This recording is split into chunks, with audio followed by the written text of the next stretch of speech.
And welcome back. Last week, the Morning Blend was preempted due to NBC News coverage of the Kavanaugh hearings. That's right. Molly and Holly Sin had the incredible opportunity to chat with a woman and author in town about the true meaning of yoga. Take a look.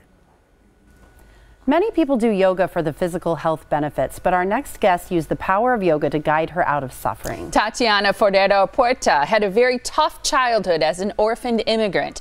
She wrote about her experiences in this memoir, Yoga for the Wounded Heart, a journey, philosophy, and practice of healing emotional pain. We're super excited to have you joining us today. Thank you so much.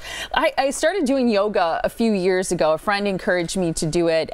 Yoga helped her getting through a post-breast cancer diagnosis. And the emotional part of it is the part I find surprising. Is it's just as you get just as much benefit and satisfaction as you do the physical part of it. Yeah, absolutely. And I think that that's part of my message, is that most people don't realize that yoga is so much more than stretching or strength building. And there's definitely that aspect of it, or that can be there. But the emotional benefits are so great. And I wanted in my book to really share that with people, just how powerful the practice can be. And you get very vulnerable in your book, talking a lot about your personal journey. And what brought you to yoga? What made you think, okay, this might be the thing that can help me reconcile my past?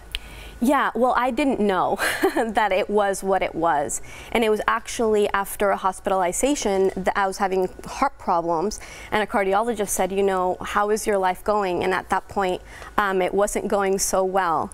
And she said, you know, do yoga. Have you practiced yoga? And I said, you know, well, I've done classes here and there. She says, no, have you practiced? I said, I'm not sure I know what that means. She said, your homework is to go do yoga for 30 days, every single day. And that was what really changed my life. Good for that cardiologist. Absolutely. You don't hear that from a Western medicine doctor very often. So that is fascinating. Right. In and of itself. Right. And, you know, about 15 years ago, too. So, I mean, really an angel. Yeah. Yeah. What happened in your childhood? You were an immigrant and you were orphaned at some point in your life? Yes, both of my parents passed away. My dad passed first when I was 8, and then my mother passed when I was 14. And my sister and I were sort of left up to the foster care system, not quite in our own country, which resulted from jumping from home to home. And sometimes, and that's another sort of reality that I bring, is that sometimes a lot of these homes are not particularly safe for children. And my sister and I experienced that. When I moved out, I thought, well, you know, that's in the past, and I'm going to just very sort of headstrong, I'm going to move forward. But it turns out that it doesn't quite work that way, that our psyches aren't really meant to not deal with our wounds. And so I moved to New York City to pursue graduate work in philosophy. And everything sort of came crashing down on me, and it was, this is it. I had no choice but to face it. And it was my practice that helped me heal.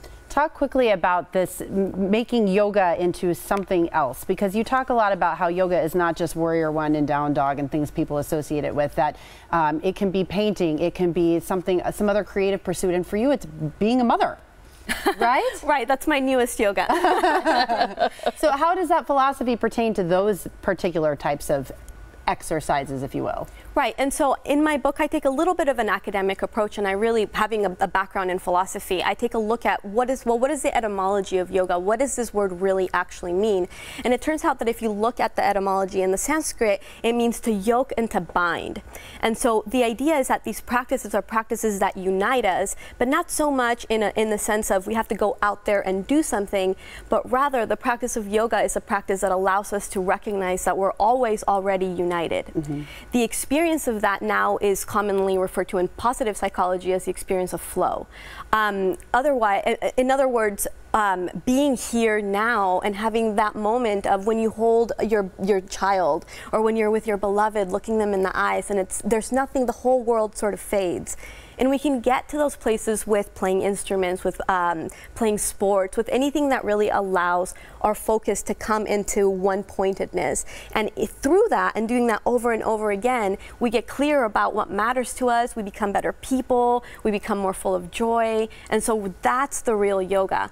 It just so happens that when we move in particular ways, focusing on our breath, focusing on where's our attention at any given moment, that experience tends to arise pretty easily. And so that's why I think yoga is so freeing for many people. That's a wonderful explanation. That's fantastic.